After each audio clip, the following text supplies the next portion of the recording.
সম্বন্ধে শুধু বলবো যে শান্তিপুরের মানুষের সঙ্গে তার যে আর্থিক যোগাযোগ, তাতে একটা লাইন বলতেই হয়, একই শুনি তুমি নাই তুমি নাই, কহিছে আকাশ কহিছে বাতাস, তুমি আছো তুমি আছো। শান্তিপুর শহর তৃণমূল কংগ্রেসের ভবনে আয়োজিত স্মরণে অজয় দে প্রধান বক্তা হিসাবে উপস্থিত রানাঘাট দক্ষিণ জেলা তৃণমূল কংগ্রেস চেয়ারম্যান শঙ্কর সিংহ, জেলা সভাপতি দেবাশিস গাঙ্গুলি, নদিয়া জেলা পরিষদের সদস্যা শ্রীমতী রিক্তা কুণ্ডু, বিধায়ক ব্রজকিশোর গোস্বামী, শান্তিপুর পৌরসভার chairman Subrata Ghosh, vice chairman Kaushik Pramanik, শহর তৃণমূল কংগ্রেসের সভাপতি নরেশ লাল সরকার সহ সমস্ত কাউন্সিলর এবং দলীয় বিভিন্ন শাখা সংগঠনের নেতৃত্ববৃন্দ কি বলছেন তারা শোনাবো। আজকে বলতে গেলে সারাদিনই অত্যন্ত শ্রদ্ধার সাথে শান্তিপুরবাসী শ্রদ্ধেয় কলেজের মশাইকে স্মরণ করছে এবং আমরাও এসেছি সকালে একটু সমস্যা থাকায় আসতে পারি অন্য কর্মসূচিতে। দাদা বললেন এখান থেকে আমরা ওদের বাড়িতে যাওয়া শ্রদ্ধা নিবেদন করব। বস্তুতপক্ষে অজয়তে আর শান্তিপুর সবার স্মৃতিচারণায় সকলেই বলে উঠেছে। আমরা সবার মধ্যে আলোচনা করলাম আগামী দিনে তার সেই আলোর পথে আমরা যেন যেতে পারি। 3 ভাগ জল 1 ভাগ স্থল, তাই পানীয় জলের অভাব নেই, কিন্তু বিশুদ্ধ পানীয় জল একটাই, বৃষ্টি অ্যাকোয়া। প্রতি ফোঁটায় আনে তৃপ্তি, মেটায় তেষ্টা। বৃষ্টি অ্যাকোয়া, বিশুদ্ধ পানীয় জল।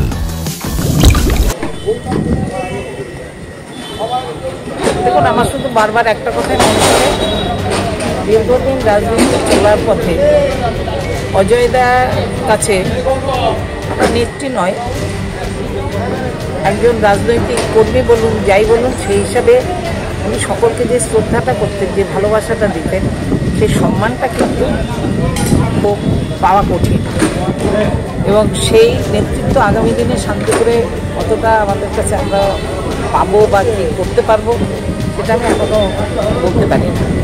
এটা একটা কারণ হচ্ছে কারো সাবস্টিটিউট কেউ হয় না এবং যা হারিয়ে যায় তার ফিরেও পাওয়া যায় না।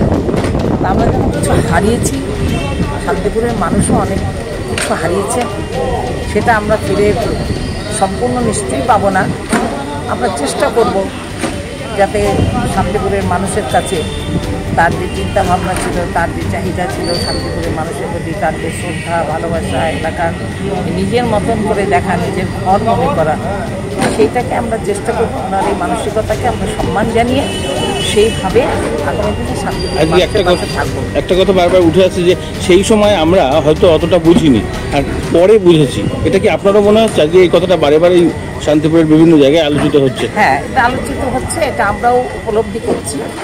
যে প্রথমেই বললাম যে হারিয়ে যায় তা সব পাওয়া যায় না, অনেক মানুষকে আমরা হারিয়েছি এবং এটা সকলে মনে হয়, আমার মনে হচ্ছে এটা উপলব্ধি অনেক। আর একটা শেষ প্রশ্ন, সেটা হচ্ছে তিনি যখন মারা যান তখন কোভিড সিচুয়েশন চলছিল একদম শেষের দিকে, স্বভাবত কারণে এই নানান রকম সরকারি নিয়ম নীতি এসব ছিল, কিন্তু শেষটা মনে হয় খুব ভালোভাবে হলো না। মানে জেলা স্তরে কোনো আমরা প্রোগ্রাম দেখিনি, পরবর্তীকালে তার সংবর্ধনা, মাফ করবেন, মানে কোনো সভা, তাকে নিয়ে আলোচনা সভা এরকম ধরনের সেরকম দেখিনি। আমি একটা কথা বলি, কোভিডের সময় তো এইসব হয়নি, কোভিডের মাঝখানে উনি মারা গেছেন, তারপরেও কিন্তু কোভিড ছিল অনেকদিন, তো কোভিডের সময় এসব হয়নি এবং কোভিডের পরের থেকে আমরা রাজনীতির মঞ্চে যখনই এসছে অজয়দাকে বাদ দিয়ে কখনো হয়নি, অজয়দাকে নিয়েই সব কিছু হয়েছে। অসমঞ্জ দিয়ে অজয়দের বাদ দিয়ে শান্তিপুরে মানুষ এখনো ভাবতে পারে না। আমরা যারা সংগঠন দল করি আমরা তাদেরকে সামনে রেখেই করি বা সামনে তাদেরকে মনে রেখে।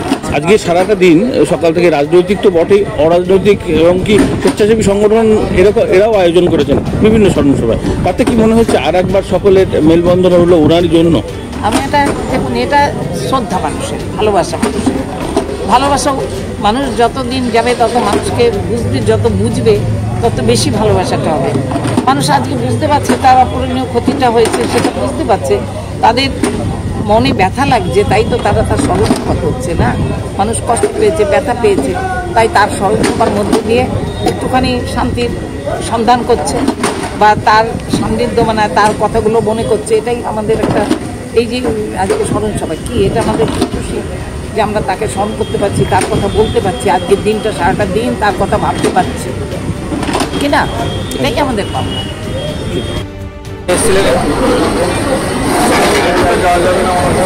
সভাপতি এসেছিলেন, জেলার চেয়ারম্যান এসেছিলেন, জেলার চেয়ারম্যান সভাপতিকে নিয়ে আজকে তৃণমূল কংগ্রেস ভবনে পৌরপতি, সহকারী পৌরপতি, মিত্রাদি সহ সমস্ত কাউন্সিলররা, শাখা সংগঠনের সবাই ছিল।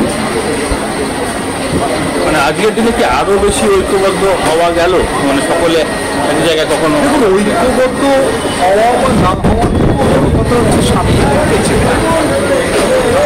বারবার ঐক্যবদ্ধ আমরা হব কি হব না, ঐক্যবদ্ধ নেই, আমি সকলগুলো আপনাদেরকে বলছি।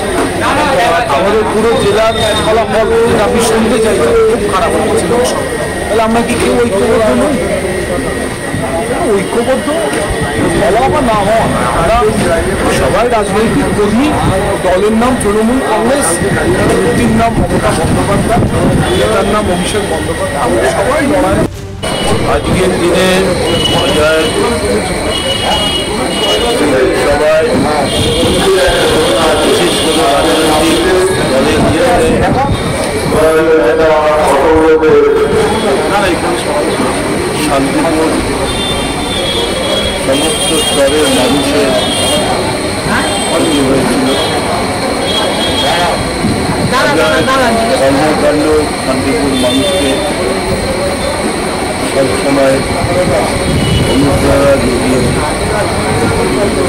তাই তার অনুপস্থিতি আমরা যেমন ভারাক্রান্ত, রাজনৈতিক দলের কর্মী হিসাবে তার সহকর্মী, ঠিক তেমনি এই শহরের মানুষ, এই শহরের নাগরিক আজও অজয়কে ভুলতে পারেনি, ভুলতে পারবে, কারণ তার সারা জীবনের রাজনৈতিক জীবনটা মানুষকে নিয়ে সে চলত, মানুষের কথাই। সুতরাং অজয় অদ্বিতীয়। অজয় এই শহরবাসী এবং এই বিধানসভা শুধু নয়, আমাদের জেলার মানুষের কাছে অত্যন্ত প্রিয় ছিল। সুতরাং তার উপস্থিতি আমাদের প্রতি বছর আমরা সকলেই চেষ্টা করি তার আদর্শকে ধরে রাখার জন্য। আমরা আশা করি এই শহরের মানুষ তাদেরকে স্মরণ রেখেছে আগামী দিনে। অনেকদিন ধরে তো আপনার সঙ্গে রাজনৈতিক সূচনা, রাজনৈতিক মূলত যেটা হয়েছিল আমাদের দিকটা যে অসমতার সঙ্গে প্র্যাকটিক্যালি অজয় আমার থেকে বয়সে 4 বছরের ছিল, কিন্তু অসমতার সঙ্গে আমরা রাজনীতিটা অ্যাকচুয়ালি করতাম। আমরা তখন এখানে আছি, অজয় রাজনীতিটা করতো, দাদার সঙ্গে চাকরি জীবনটা ওর ছিল, স্টেট ইলেকট্রিসিটি বোর্ডের চাকরি করত। তো দাদার অনুপস্থিতি, দাদার মৃত্যু অর্থাৎ অসমতার মৃত্যুর পরে অজয়ের কাছে একটা কম্পালশন হয়ে গেল সমস্ত মানুষ কর্মীদের চাপে, যে তোমাকে বলে প্রত্যক্ষভাবে চাকরি থেকে রেজিগনেশন দিতে হবে, রাজনীতিতে আসতে গেলে রেজিগনেশন দিতে হবে, অর্থাৎ সব কিছু ছেড়েও বলে। সেই যে যাত্রা, সেই যাত্রায় অনেক সহকর্মী ছিল ওর সঙ্গে, অনেকে নেই, কুমারের কথা না বললেও ভুল হবে। আমাদের ওই কারিগর আব্দুল সালাম কারিগর দীর্ঘদিনের ওর সঙ্গী, অনেক আছে সিনিয়র যারা এই তখন এরা ভিক্ষা বন্ধু বাপকে কাকু সব ঘিরে আছে। তো এটা আমাদের দীর্ঘদিনের একটা ব্যক্তিগত স্পেয়ারে সম্পর্কটা বলার নয়, আর রাজনৈতিক লড়াইয়ের স্পেয়ারে মাঠে ময়দানে তো ওটা লড়াই করতেই আছে। চেষ্টা করছি আমরা অজয়। একই সঙ্গে শান্তিপুরের অনেকেরই চলে যাওয়া, তারপর থেকে কি কোথাও যেটা আগোছালো হয়ে যাওয়া, সেটা কি গোছানো সম্ভব হয়েছে এখনো পর্যন্ত? সত্যি কথা বলতে কি, অজয়ের অনুপস্থিতি সার্বিকভাবে যে ঘটনাটা ছিল, সেই ঘটনাটা কোনো জায়গায় একটু বিচ্ছিন্ন, সেটা আমরা চেষ্টা করছি।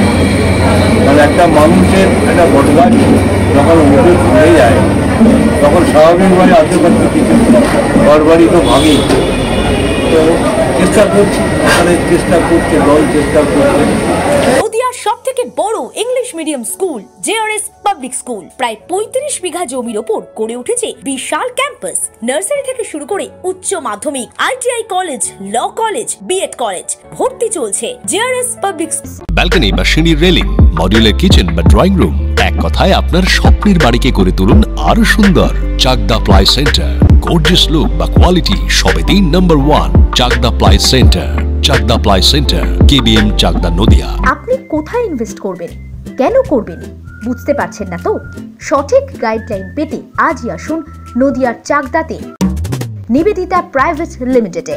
Nivedita private limited, marketing and distribution service. ঠিকানা KC Dutta road, Uttar Ghoshpara, Chakdah, Nadia. Chakdah aluminium centre, ply, কাঁচ, laminates, kitchen fittings, door lock, window ও অ্যালুমিনিয়ামের খুচরো ও পাইকারি বিক্রেতা।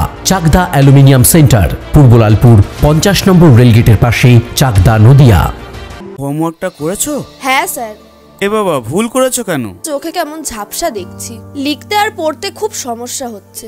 চাকদার মডার্ন অপটিক্স থেকে ভালো চোখের ডাক্তার দেখিয়ে নাও। প্রতিদিন প্রকৃত চোখের ডাক্তার ও দৃষ্টি বিশেষজ্ঞ মডার্ন অপটিক্স, চাকদা। নদিয়া জেলার সবথেকে বড় বিল্ডার্স চাকদার মা মনসা বিল্ডার্স, রড ও সিমেন্টের পাইকারি ও খুচরো বিক্রেতা। মা মনসা বিল্ডার্স, পদ্মবিলা, চাকদা, নদিয়া। ভাবছেন 3 স্টার ক্যাটাগরিতে কাটাবে? রুম রে মাত্র 1500 টাকা থেকে স্টার, খাওয়া দাওয়া রিজনেবল প্রাইস। নদিয়ার একমাত্র 3 স্টার ক্যাটাগরি হোটেল এনবি সোনার বাংলা হোটেল, কল্যাণী এইমসের ঠিক উল্টো দিকে, কল্যাণী, নদিয়া। স্যামসাং, জিও, রিয়েলমি, নদিয়ার একমাত্র অথরাইজড ডিস্ট্রিবিউটর ঘোষ কমিউনিকেশন, থানার মোড়, চাকদা।